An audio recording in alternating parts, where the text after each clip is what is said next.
Hello everyone, welcome back to my channel. Today I'm going to be reviewing Indiana Jones and the Dial of Destiny that I saw in theaters recently. Alright, so this movie is a pretty fantastic movie. Really great movie. I thought it was a spectacular adventure movie. I have not seen all the previous Indiana Jones movies, so I can say I benefited from that in some way because I was not comparing this to the previous 4 movies directed by Steven Spielberg.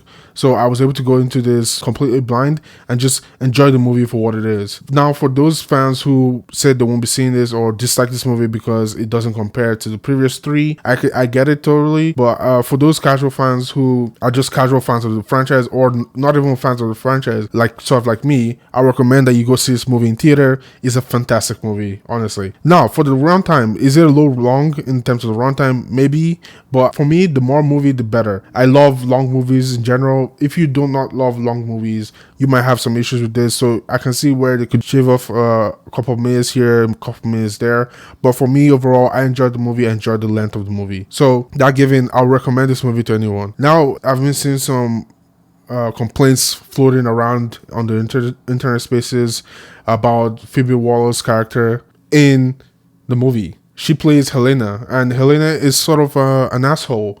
But overall, I thought she was pretty charismatic in the role.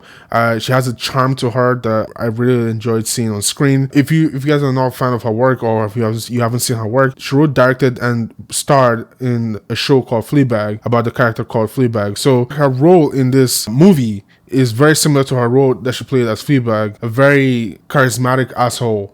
Specifically, so I can see why some people might be turned off. The thing in Fleabag is that it's quite self-aware, whereas in this is just sort of presented to you where you're supposed, because she's charismatic, you're supposed to kind of like her. And at the end of the movie, she does have a character arc, learning what is more important to her overall and everything. And some of the way she treated Indiana Jones in this movie as an old guy can seem a little insensitive. I understand why that might put off a lot of people who are huge fans of Indiana Jones since all the way back to the 80s, or if you start watching in the early 2000s.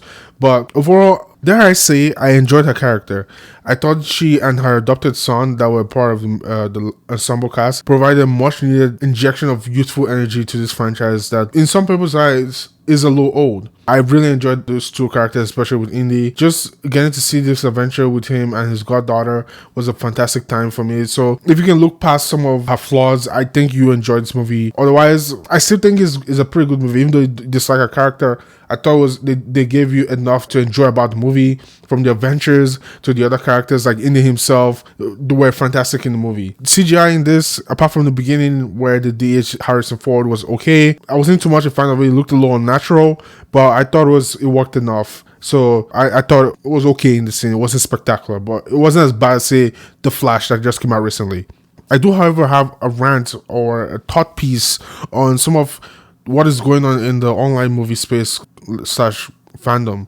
The whole idea of being against a movie or for a movie, sort of that herd mentality that affects movies these days, where everyone decides they won't see a movie because they're pissed off or outraged or something, or they just go ahead and love bomb something because everyone else said they should. So we have 2 extremes where people either love a movie or they hate it. For something as big and collaborative as a movie, which is an art form in itself, I believe there should be a middle ground. With 2 extremes being hate or love something, there should be some kind of gray spaces in between where people can come together and agree on the pros or on the cons about the movie, but not completely hate it or completely love it. So people should be allowed to acknowledge what is good about a movie without having to feel like they're excluded, because there is such a herd mentality these days where you're either for a movie or against it. So I do think there needs to be more inclusion about how people are able to appreciate the art form of movies. It's totally okay to see the pros and the cons about a movie and not have to be completely against it or for it. So I'm just urging movie fans as they watch in the endless sea of videos sort of calling this movie a failure, garbage, Indiana Jones has failed, or just take a step back. Go see the movie if you're on the fence about it. If you're not gonna see it, well, I guess there's nothing we can do to convince you. But if you're on the fence, I do think it's a solid movie, and it's definitely worth paying for to see in theaters. It's a big screen movie, so if you're on the fence about it, go see it for yourself. formulate your own decisions, and maybe you totally love it, maybe you totally hate it. Though you have your reasons, and those are valid, but do not follow the mob slash herd mentality of jumping on the bandwagon. That is all I have to say. Thank you guys for listening to my rant slash review. I'll see you guys in my next video. Peace out.